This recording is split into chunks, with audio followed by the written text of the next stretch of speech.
Bonjour à tous et bienvenue pour cette séance. Je suis désolé, je ne peux pas être avec vous ce soir, mais je vous propose quand même de continuer notre lecture du catéchisme.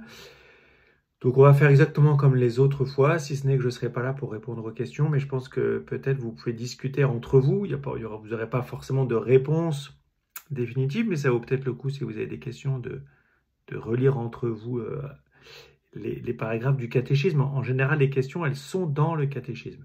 Donc aujourd'hui, je vous propose de continuer la lecture du premier commandement. Donc voilà, pour rappel, le premier commandement, c'est lié à « Tu n'auras pas d'autre Dieu devant moi ». Attendez, je vous le remets. « Tu aimeras le Seigneur ton Dieu de toute ton âme et de tout ton esprit ». Et puis il y a trois sous-parties. Je vous les redonne. « Tu adoreras le Seigneur ton Dieu et tu le serviras. C'est à lui seul que tu rendras un culte. Et puis enfin, tu n'auras pas d'autre Dieu devant moi. » Voilà. Donc moi, je vais lire les paragraphes. Je vais vous traiter des deux parties, des deux sous-paragraphes, l'athéisme et l'agnosticisme, parce que je pense que c'est des choses importantes à connaître. Peut-être que vous-même, vous avez été athée, vous vous êtes dit athée à une époque, ou peut-être simplement agnostique, on va voir ce que ça veut dire. Et donc ce sont les paragraphes 21-23 à 21-28. Et puis ensuite, si j'ai le temps, je lirai la suite. Comment procéder avec cette vidéo? Je vais lire, vous allez lire, de votre côté, les paragraphes. Comme d'habitude, vous allez couper la vidéo qui est en train de se dérouler. Vous allez lire les paragraphes et puis vous allez me remettre, parce que je ne vais pas lire moi les paragraphes, mais je vais vous les commenter comme d'habitude. Voilà. Donc, allez-y, vous pouvez me couper les sifflets, appuyer sur pause, lire les paragraphes. Donc, je vous propose donc l'athéisme, 21-23, 21-24. On va commencer par ces deux premiers paragraphes. Donc, si quelqu'un veut bien lire paragraphe 21-23 et paragraphe 21-24, voilà, et ensuite je les commenterai. Donc, je vous laisse un peu de temps pour couper cette vidéo. Voilà. C'est bon, vous m'avez coupé. Et donc maintenant, je peux vous commenter ces fameux paragraphes. L'athéisme. Alors, ce qui est toujours très intéressant avec le catéchisme, c'est de se dire, avant de moi de répondre à cette question, ce qu'est l'athéisme, pourquoi ne pas me laisser enseigner par ce que dit l'Église sur ce qu'on appelle l'athéisme? D'accord. Spontanément, vous savez, je pense que ça veut dire l'athéisme, c'est de ne pas croire en Dieu, ou en tout cas de penser qu'il n'y a pas de Dieu. Mais on va voir que c'est plus que ça, parce que penser que je n'ai pas de Dieu, ça pourrait être, c'est pas moral. Vous voyez là, on commence déjà, enfin on commence pas, on est dans la morale, puisque dans le premier commandement, d'accord. Et je vous rappelle le sous-paragraphe du départ, de ce « tu n'auras pas d'autre Dieu devant moi ». Donc c'est bizarre, c'est que le catéchisme propose comme contraire à ce premier commandement, l'athéisme, d'accord. Donc c'est pas simplement une information, on va voir que pour le catéchisme, c'est aussi une disposition d'âme. Donc 21-23, dans 21-23, c'est une citation d'abord, d'accord, de GS, il y a marqué GS entre parenthèses, paragraphe 19, sous-paragraphe 1, c'est Gaudium et Spes, en trois mots, Gaudium et Spes, c'est du latin, ça signifie joie et espérance. Et c'est un des documents les plus importants du Concile Vatican II. Si vous ne savez pas ce que c'est que le Concile Vatican II, vous pouvez aller voir sur Wikipédia. Donc c'est une réunion d'évêques qui a eu lieu entre 1962 et 1965. Des conciles, pour vous donner un ordre de grandeur, le concile précédent de l'Église, donc la réunion de tous les évêques du monde entier, en général, c'est comme ça qu'on appelle un concile. Un concile consiste à réunir tous les évêques du monde entier. Le dernier, c'était en 1870, avec le concile Vatican I, Vatican étant le lieu. Concile Vatican II, donc deuxième concile du Vatican, a eu lieu en 1962 et s'est terminé en 1965. Le concile encore avant le premier concile du Vatican de 1870, pour vous donner un ordre de grandeur, c'est le concile qui a eu lieu dans la ville italienne, à l'époque autrichienne, de Trente, dans le nord de l'Italie. C'est une petite ville aujourd'hui. il y a eu un concile, et un des plus grands conciles de l'Église, un des plus importants du moins, et ça a eu lieu au XVIe siècle. Je crois qu'il a été très très long parce qu'il a dû s'arrêter, reprendre. C'est autour des années 1550-1560. Voilà, 1550-1560, vous voyez. Donc c'était pas hier. Tout ça pour vous dire que le XXe siècle a été marqué par un événement pour l'Église très important, et je pense aussi pour le monde entier, un événement très important, un événement historique, qui a été le deuxième concile du Vatican, ou Concile Vatican II.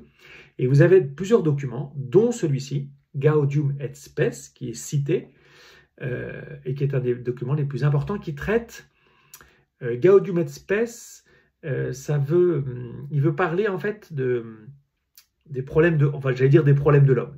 C'est un peu ça, c'est-à-dire qu'on ne regarde pas exactement, c'est pas un concile qui va explorer qui est Dieu, mais on va plutôt s'intéresser à comment l'homme est homme et comment l'homme peut être homme, et pourquoi pas chrétien, mais comment l'homme peut être homme dans le monde d'aujourd'hui.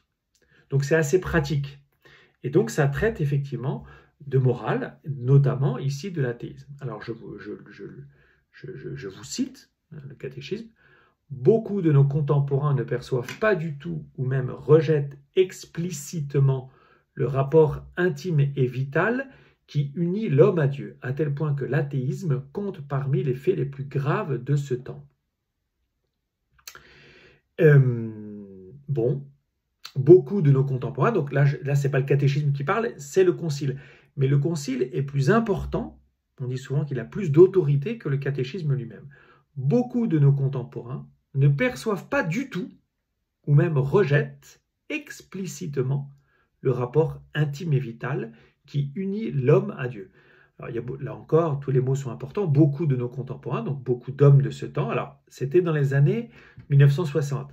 Le grand combat de l'Église, c'était contre l'idéologie athée communiste, enfin soviétique en URSS, mais la philosophie de Marx, le marxisme et le communisme, qui est une version appliquée du marxisme, si je puis dire, le marxisme étant la pensée qui est issue d'un penseur qui est Karl Marx, un penseur du 19e siècle, et donc ce communisme qui a été mis en application encore plus concrètement dans beaucoup de pays du monde entier, ça je pense que vous le savez, vous connaissez l'histoire, où le monde était divisé en deux, avec les pays communistes et les pays dits libres. Et dans ces pays communistes, eh bien, on affirmait, on prônait, je sais pas comment dire, on était très militants pour dire qu'il n'y avait pas de Dieu. Et on parlait d'une philosophie matérialiste, c'est-à-dire que ce qui était important, c'était la matière. Et ça veut pas dire, enfin, en tout cas, que l'esprit de l'homme n'était pas un esprit religieux, en tout cas qu'il n'était pas un esprit lié à un Dieu. Donc beaucoup de nos contemporains ne perçoivent pas du tout. Donc évidemment, dans le contexte de l'époque, il y a effectivement beaucoup de gens qui se disaient marxistes et communistes. Il y en a beaucoup moins aujourd'hui, ça ne veut pas dire qu'il y a moins d'athées, mais c'est sûr qu'aujourd'hui, par exemple, je pense dans notre société, je ne sais pas si vous seriez d'accord avec moi, on ne va pas pouvoir discuter de ça, mais je pense qu'aujourd'hui, il y a beaucoup plus de gens qui croient en Dieu qu'avant. Voilà, notamment les musulmans, par exemple. Il y a plus de musulmans en France, et les musulmans, comme chacun sait, effectivement, ils croient en Dieu. Ce qui n'était pas le cas à l'époque de l'Europe, en tout cas, ou dans le contexte dans lequel a été écrit ce texte. Voilà. Ça vaut toujours pour comprendre ce que c'est que l'athéisme. Beaucoup de nos contemporains ne perçoivent pas du tout, même rejettent explicitement le rapport. Ce qui est intéressant, c'est comment est-ce que le Concile va parler de l'homme et de Dieu. Il parle d'un rapport intime et vital qui unit l'homme à Dieu. Voilà, c'est très fort. Hein. C'est pas simplement, c'est pour ça que je vous disais que rejeter Dieu ou croire en Dieu, c'est plus que de savoir s'il y a un Dieu. C'est quelque chose qui est intime, d'accord, et vital. Intime, ça veut dire que c'est ce rapport de moi avec Dieu, il ne regarde que moi d'une certaine manière, parce qu'il est très profond en moi, c'est très profond, il est intime. Et puis il est vital, c'est-à-dire que pour le Concile dit bien que sans mon rapport à Dieu, d'une certaine manière, je suis mort. Voilà, je suis mort. Peut-être que certains d'entre vous, vous avez peut-être considéré qu'à une époque où vous ne croyiez pas en Dieu, ou que pour Dieu n'existait pas, peut-être que vous avez pu considérer d'une certaine manière que vous étiez comme mort. Voilà, aujourd'hui en tout cas. Donc, rapport intime et vital qui unit l'homme à Dieu, à tel point que l'athéisme compte parmi les faits les plus graves de ce temps. Voilà. Je ne sais pas si le Concile dirait la même chose aujourd'hui, encore une fois, mais à l'époque, en tout cas, l'athéisme, vraiment faisait référence au marxisme et au communisme, et il disait bien que c'était dramatique, parce qu'effectivement à l'époque, par exemple l'Europe était divisée en deux, toute la partie est de l'Europe, il était interdit de pratiquer. Il n'y a pas de liberté de religieuse, ou alors c'était très contrôlé, et on expliquait aux gens que c'était... vous pouviez pas, si vous alliez par exemple à la messe ou pratiquer un culte, vous aviez par exemple pas de travail dans l'administration, vous ne pouviez pas faire ceci, vous ne pouviez pas faire cela, etc. Vous étiez considéré, comme on dit, comme un citoyen de seconde zone.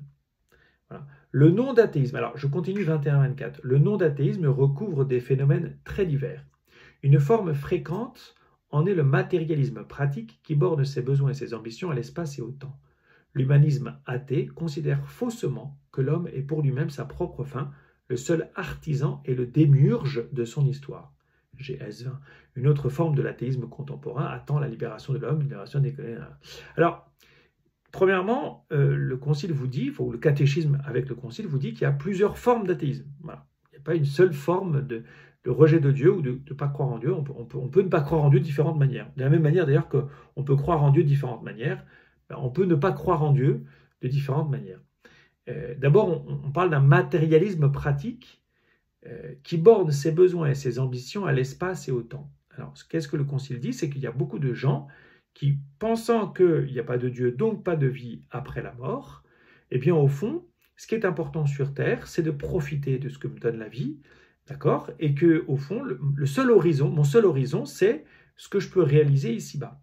Et donc, si je considère qu'il n'y a pas de vie après la mort, eh bien, en fait, je vais vivre comme s'il n'y avait pas de vie après la mort, comme s'il n'y avait pas de Dieu, et je vais finalement me contenter de ce que me donne la vie. Notamment, par exemple, je ne sais pas moi, la satisfaction, qui est une vraie satisfaction, mais je vais me contenter de cette satisfaction du travail, de l'ambition professionnelle, où je vais me contenter où je vais me satisfaire d'une bonne cuisine. Je ne dis pas que la bonne cuisine n'est pas une bonne chose, mais on voit bien que dans cet athéisme, dans ce matérialisme pratique, au fond, ce qui compte, avant toute chose, c'est ce que je vis matériellement, c'est-à-dire la nourriture, la boisson, le travail, voilà, tout ce qui fait ma vie en fait, mais sans aucun horizon qui pourrait le dépasser, vous voyez.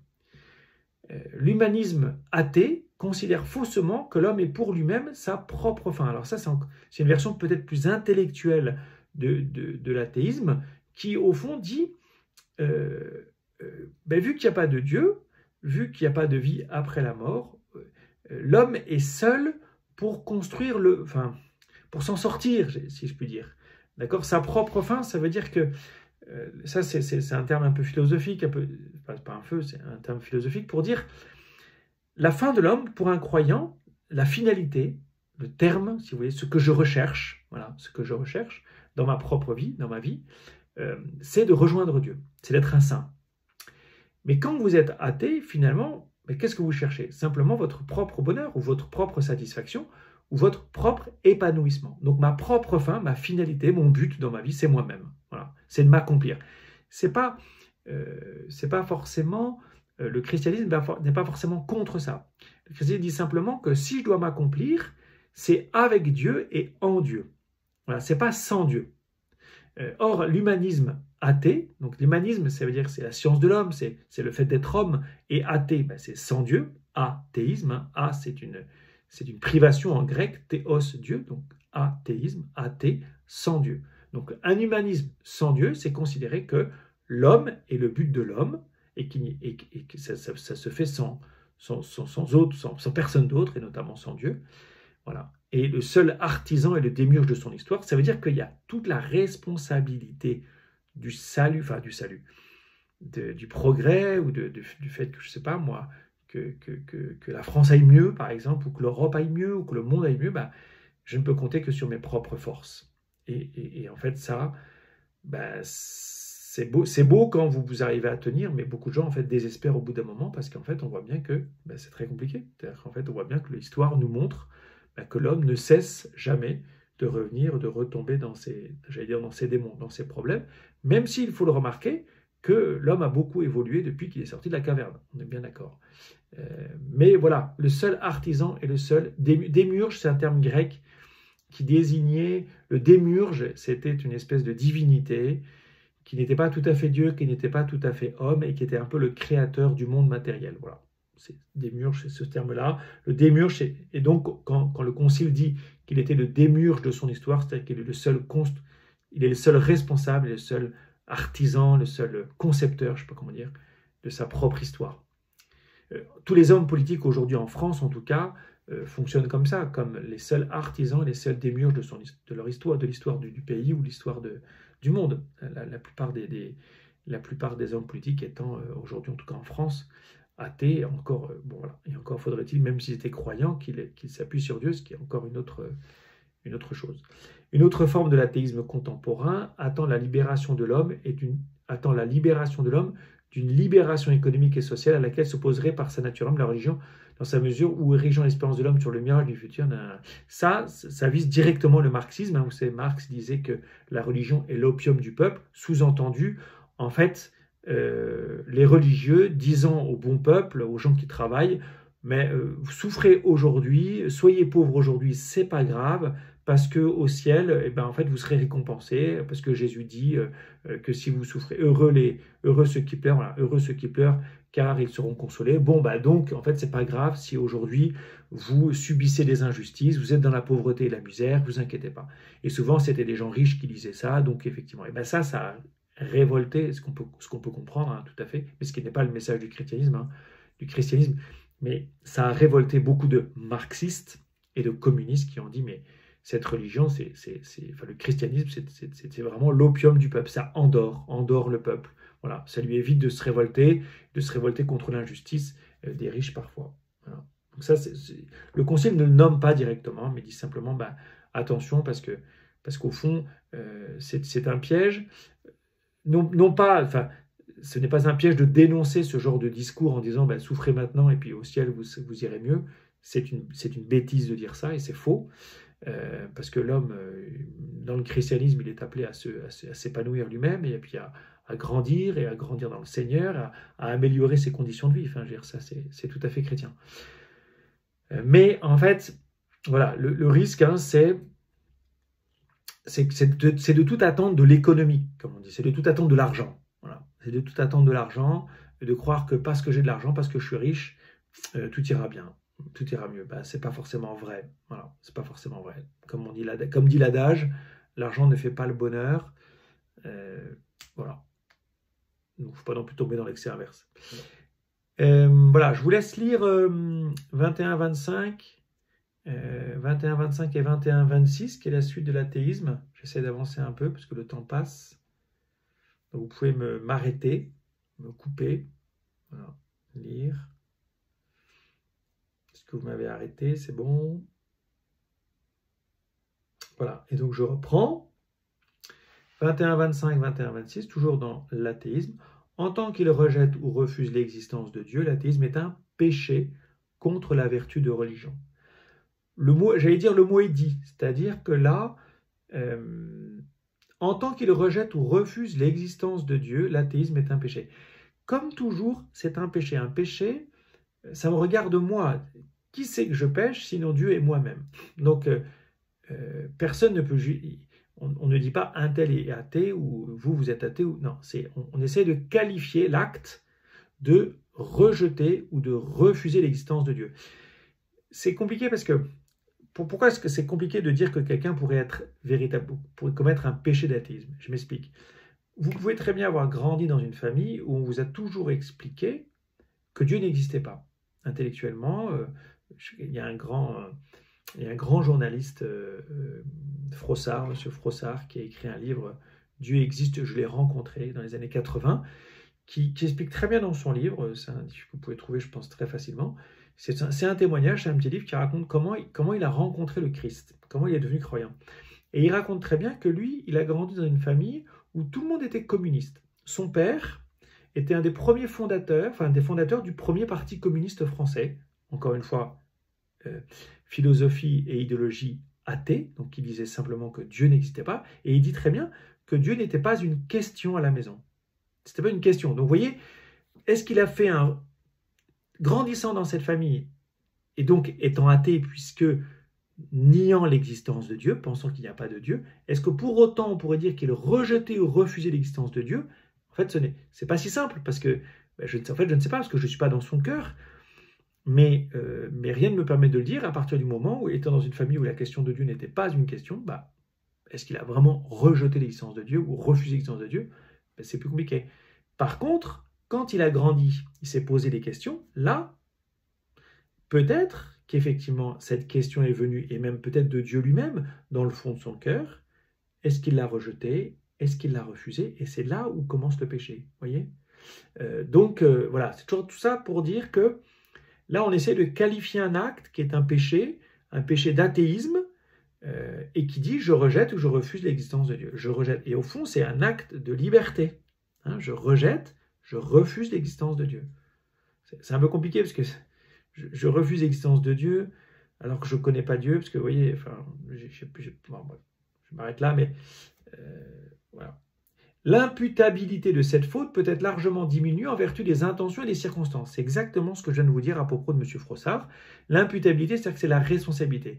Est-ce que je peux vraiment reprocher à M. Frossard, communiste, qui a grandi dans une famille communiste athée, d'avoir commis un péché d'athéisme? En fait, sa responsabilité, encore une fois, elle était très faible parce qu'il a grandi dans une famille enfant où tout le monde lui disait que de toute façon, Dieu n'existait pas, donc ce n'était pas une question. Vous voyez, donc ensuite, ils disent, en fait, je suis athée. Eh bien, oui, c'est un refus d'existence de Dieu, mais est-ce qu'il y a vraiment un péché? En tout cas, peut-être, mais sa responsabilité est très, très, très, très faible, vous voyez. Ce serait différent, par exemple, de quelqu'un qui dirait, j'ai fait une rencontre de Dieu, authentique, voilà, quelqu'un qui, peut-être même vous, peut-être dans 10 ans, vous dites, non, ça c'est des conneries. Et donc là, c'est très différent.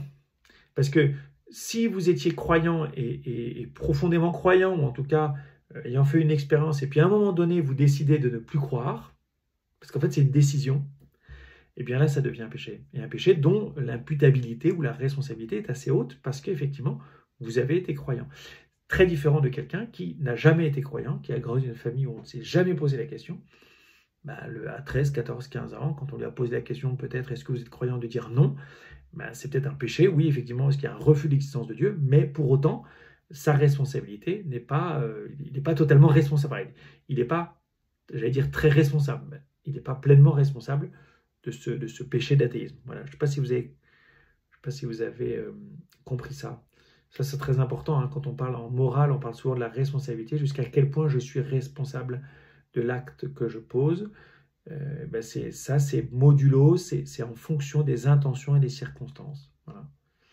Dans la genèse et la diffusion de l'athéisme, les croyants peuvent avoir une part qui n'est pas mince, dans la mesure où par la négligence dans l'éducation de la foi, par des représentations trompeuses de la doctrine et aussi par les défaillances de leur vie religieuse, morale et sociale, on peut dire qu'ils voilent l'authentique visage de Dieu et de la religion puisqu'ils ne le révèlent. Ça, c'est simplement pour dire qu'en fait, nous avons, nous croyants, une part de responsabilité dans l'athéisme ambiant. Voilà, parce qu'il dit, le concile dit, mais peut-être nous-mêmes, croyants chrétiens, avons-nous une responsabilité, parce qu'à force de nous taper dessus, par exemple, est-ce qu'on n'est pas en train de donner un contre-témoignage, un faux témoignage, vous voyez? Je ne sais pas, moi, je veux me venger d'une personne, je montre aux autres si je veux me venger et que je le dis, les gens disent, mais est-ce qu'il est vraiment chrétien? Et donc, est-ce qu'il croit vraiment en ce qu'il dit? Est-ce qu'il est vraiment... Vous voyez? Et donc, voilà, c'est pour dire que souvent dans l'histoire, beaucoup de gens sont devenus athées à cause du contre-témoignage des chrétiens. Et donc, ça nous renvoie à notre responsabilité, à l'authenticité de notre foi. Voilà. Et puis par des représentations trompeuses de la doctrine, c'est-à-dire que parfois on a entendu des conneries sur Dieu, disons-le franchement. On a pu entendre des conneries sur Dieu, on a pu entendre des faussetés, quoi.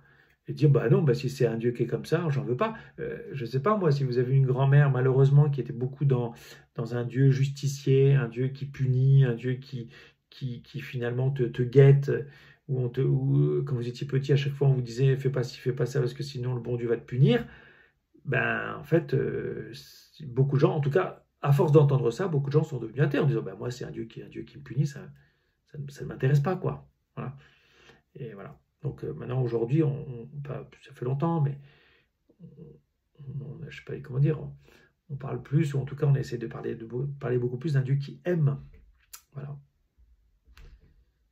Euh, Souvent, l'athéisme se fonde sur une conception fausse de l'autonomie humaine, poussée jusqu'au refus de toute dépendance à l'égard de Dieu. Souvent, l'athéisme se fonde sur une conception fausse de l'autonomie humaine. En fait, qu'est-ce que veut dire, je suis au 21-26 là. En fait, qu'est-ce que veut dire le catéchisme ici? Souvent, en fait, beaucoup de gens vont se dire athées. Moi, je vais raconter après une petite histoire, mais beaucoup de gens se disent athées parce que ils pensent, comment dire, que Dieu, s'il y a un Dieu, il va m'empêcher de vivre. Voyez, c'est-à-dire qu'en fait, je ne serai pas libre. Parce qu'il me dira ce que je dois faire, il me dira ce qu'il faut que je ne fasse pas. Voilà. Et donc, ce sera un peu un garde-chourme, vous savez, un peu un gardien de prison, quoi. Et donc, les gens disent, ben, au nom de la liberté, il ne peut pas y avoir de Dieu. Parce que s'il y a un Dieu, ben, je ne pourrais pas vivre pleinement, je ne serais pas pleinement libre. Peut-être que vous l'avez pensé ça. Moi, j'ai un ami un jour qui m'a dit ça. Il m'a dit, je ne peux pas concevoir l'existence de Dieu parce que je ne peux pas concevoir l'idée, je n'accepterai pas qu'il y ait une liberté au-dessus de la mienne. Voilà un athée parfait. Un athée parfait parce qu'il dit, au fond, ben, c'est exactement ça. L'athéisme se fonde sur une conception fausse de l'autonomie humaine. Qu'est-ce que veut dire le catéchisme? Il dit, est-ce que être libre, c'est être libre sans Dieu? Le catéchisme, évidemment, dit non, dit être libre pour l'homme, être profondément et vraiment libre, ce n'est possible qu'avec Dieu. C'est ça le paradoxe, justement. Et c'est pour ça que le catéchisme dit une conception fausse de l'autonomie humaine. L'autonomie humaine, ce n'est pas de la totale indépendance. En fait, pour être vraiment libre, l'homme a besoin d'un partenaire. Et ce partenaire, c'est Dieu. Parfois, ce partenaire, ça peut être dans le couple aussi. Hein. Mais le partenaire ultime, c'est Dieu. Pour être moi-même, pour vous là, si vous voulez être libre, si vous voulez être vraiment libre, eh bien, vous avez besoin de Dieu. C'est un peu le paradoxe chrétien de se dire, dans cette conception de la liberté que nous pouvons avoir, une liberté totalement, vous savez, sans aucune contrainte, il est interdit d'interdire, comme disaient les manifestants de 1968, eh bien ça, chrétiennement, c'est faux. Chrétiennement, c'est faux, c'est-à-dire que je ne peux pas être vraiment libre si je n'ai pas une liberté qui m'aide à être libre. Et cette liberté, c'est celle de Dieu. Et l'histoire a montré que vouloir vivre sans Dieu, eh bien, c'est retomber dans des esclavages, comme l'esclavage des passions, l'esclavage des addictions, l'esclavage du matérialisme, du matériel. En fait, les gens sans Dieu,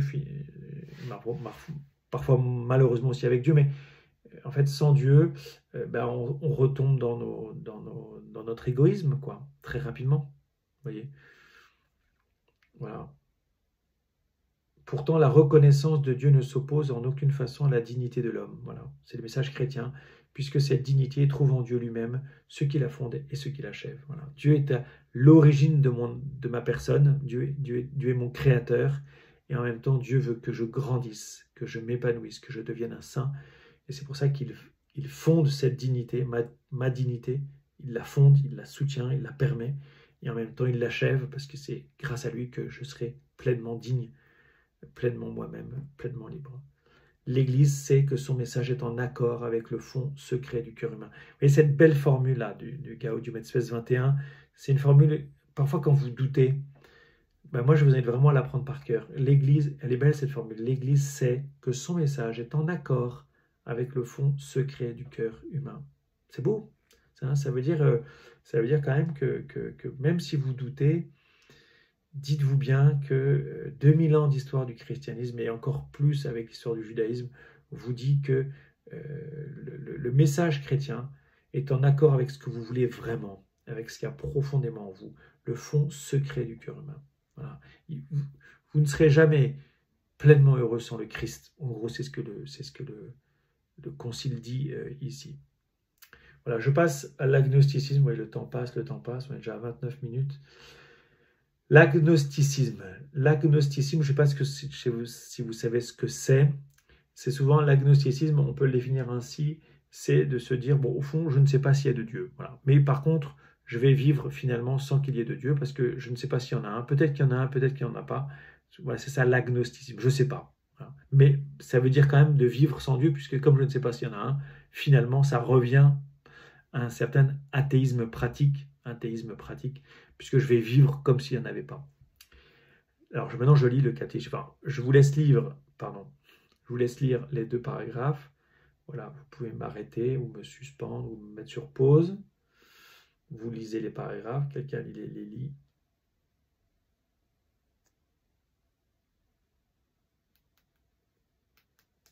Voilà. Donc, 21, 27, 21, 28, l'agnosticisme revêt plusieurs formes. Dans certains cas, l'agnostique se refuse à nier Dieu. Voilà. Il postule au contraire l'existence d'un être transcendant qui nous pourrait se révéler et dont personne ne saurait rien dire. Voilà. En fait, c'est une posture qui consiste à dire, en fait, je pense qu'il y a un Dieu, je pense qu'il y a un Dieu. Vous savez, il y a pas mal de gens comme ça qui disent qu'il y a une énergie, peut-être que vous l'avez peut-être même cru vous-même. Donc, c'est pas que je pense qu'il n'y a pas de Dieu, c'est que je pense qu'il y a un Dieu, mais par contre, je ne peux pas rentrer en dialogue avec lui. Il ne me parle pas. C'est cette fameuse formule, l'existence d'un être transcendant. Donc, je pense qu'il y a un être transcendant. Un être transcendant, ça veut dire, en gros, c'est une espèce de définition de Dieu. Un être transcendant, c'est un être, une existence. Bon, pour un homme, on parlera d'une personne, par exemple, mais c'est un être, on ne sait pas trop ce que c'est, une énergie, et qui est transcendant, c'est-à-dire que il dépasse le monde, il est plus vaste que le monde, il n'est pas seulement dans le monde, il est aussi ailleurs. En fait, transcendant, c'est-à-dire qu'il transcende, qui va au-delà, qui est au-delà. Mais là, je postule, effectivement, je pense qu'il y a un être, voilà, au-dessus de moi, au-dessus de tous les hommes, au-dessus de la planète, mais par contre, personne ne peut rien dire. Pour une part, faudrait peut-être creuser la question, mais pour une part, c'est un peu parfois la position, enfin non, j'allais dire une bêtise, mais en tout cas, effectivement, c'est un être qui ne parle pas de lui, qui ne parle pas de lui, qui ne dit rien à l'homme. Voilà. Donc, effectivement, la communication étant coupée, on peut se demander à quoi ça sert, mais bon. Pardon. Dans l'autre cas, l'agnostique ne se prononce pas sur l'existence de Dieu, déclarant qu'il est impossible de le prouver, et même de l'affirmer ou de la nier. Voilà, c'est la première définition que je vous ai donnée tout à l'heure. Finalement, l'agnostique, peut-être qu'il y a un Dieu, peut-être pas. Ça change, mais en fait, dans ma vie, ça ne change rien. L'agnostique peut parfois contenir, je suis au 21-28, pardon, une certaine recherche de Dieu, mais il peut également représenter un indifférentisme, une fuite devant la question ultime de l'existence et une paresse de la conscience morale. L'agnosticisme équivaut trop souvent à un athéisme pratique. C'est ce que je vous ai dit tout à l'heure. Donc en fait, vous voyez, dans le premier paragraphe 21-27, le catéchisme a essayé de définir ce que c'est que l'agnosticisme, et ensuite, il en donne, entre guillemets, la moralité. Il dit, ben, ok, très bien, on va en donner la définition, mais maintenant, est-ce que c'est bien ou est-ce que c'est mal? Il dit, l'agnosticisme peut parfois contenir une certaine recherche de Dieu, donc ça c'est bien, parce qu'effectivement, je peux penser qu'il y a un Dieu et le chercher, il y a des tas de gens qui sont dans ce cas-là, mais il dit, il y a quand même une limite, c'est que ça peut être une fuite. Et ça, c'est un péché, c'est-à-dire que c'est pas bien de fuir ses responsabilités, sa quête intellectuelle. Et beaucoup de gens, en fait, refusent de se poser des questions, se contentent de vivre avec ce qu'ils ont. Et ça, c'est un péché, oui. C'est un péché de ne pas chercher la vérité, de ne pas chercher à connaître le but de sa vie. Voilà. Eh bien, écoutez, voilà. C'est aussi une paresse de la conscience morale. L'agnosticisme équivaut trop souvent à un athéisme pratique. Bon, je vous l'ai déjà dit. Voilà. Le paragraphe suivant, c'est « Tu ne te feras aucune image sculptée ». 21-29, 21-30, 21-31, 21-32. Ben écoutez, je pourrais en parler très rapidement. Pour le dire très rapidement, je pense qu'on n'aura pas le temps, puis là, moi, même, j'ai pas le temps, mais vous pourriez lire les paragraphes. En fait, l'idée derrière, je ne sais pas si vous savez ce que c'est qu'une icône. Dans l'Église, il y a eu beaucoup de... Enfin, dans la Bible, il est dit qu'on ne peut pas, tu ne te feras aucune image sculptée. Voilà. Ça, c'est c'est un commandement, en fait, de l'Ancien Testament, qui a été repris, en fait, notamment dans l'islam, où on n'a pas le droit de représenter, d'ailleurs, notamment des hommes ou des femmes, de peindre des visages. Et ça, c'est juif et c'est pour une part musulman. Je ne dis pas que ça a toujours été observé partout, mais en gros, ça répond en tout cas à ce commandement. Et on a beaucoup reproché au christianisme de faire des statues, par exemple, ou de peindre des icônes, de peindre des tableaux, qui essaient de représenter Dieu. Normalement, là, dans la salle où vous êtes, vous avez l'icône, je vous ai commenté une fois sur la Trinité, c'est une façon de représenter Dieu. Et ça, on a beaucoup de gens, enfin, juifs, mais même chrétiens ou musulmans, disent aux chrétiens, mais vous n'avez pas le droit de faire ça. Et l'Église, c'est le paragraphe 21-31 qui est important, c'est en se fondant sur le mystère du Verbe incarné que le 7e concile œcuménique à Nicée, c'est un concile, encore une fois, mais qui date du 8e siècle, 787, a justifié contre les iconoclastes, c'est sur ceux qui étaient contre ces images, contre les statues, le culte des icônes, c'est justement un lapsus, le culte des icônes étant les images peintes ou sculptées, celle du Christ, mais aussi celle de la Mère de Dieu, des anges et de tous les saints. En fait, c'est quoi l'idée derrière? C'est de dire, parce que Dieu s'est incarné, il a pris un visage, en peignant et en représentant Jésus, je peux représenter Dieu. Et donc, parce qu'il a pris un visage, je peux le représenter. Donc je peux peindre Jésus, je peux peindre la Vierge, je peux peindre les saints. Dieu, je ne peux pas le peindre parce qu'il n'a pas de forme. D'accord? Et même l'icône que vous avez dans la salle, elle ne peint pas Dieu finalement. Elle reprend l'épisode du chêne de Mambré, un épisode de la vie d'Abraham où Abraham rencontre 3 mystérieux personnages. Et donc cette icône, elle représente ces 3 personnages. Voilà. Mais on y voit Dieu parce qu'on peut y voir Dieu, mais elle ne représente pas Dieu en lui-même. Dieu en lui-même, Père, Fils, Esprit, je vous ai déjà dit ça, je crois. Seul le Fils a pris un corps, donc seul le Fils est représentable. Le Père et l'Esprit ne sont pas représentables. Même si l'Esprit, je le représente avec la colombe, parce que dans l'Évangile, on dit qu'il descendit sur Jésus avec la forme d'une colombe, mais ce n'est pas une colombe, évidemment. Voilà. Donc c'est simplement que les chrétiens font des statues et peignent des icônes ou des tableaux représentant Jésus, la Vierge Marie et les saints, mais parce que au départ, Jésus lui-même, enfin Dieu, le Fils de Dieu, s'est incarné et a pris un visage d'homme. Voilà. Écoutez, j'espère que cette formule était un peu bricolée, mais voilà, j'espère que vous avez appris des choses et vous pouvez discuter bien sûr à chaque fois. Voilà, à bientôt.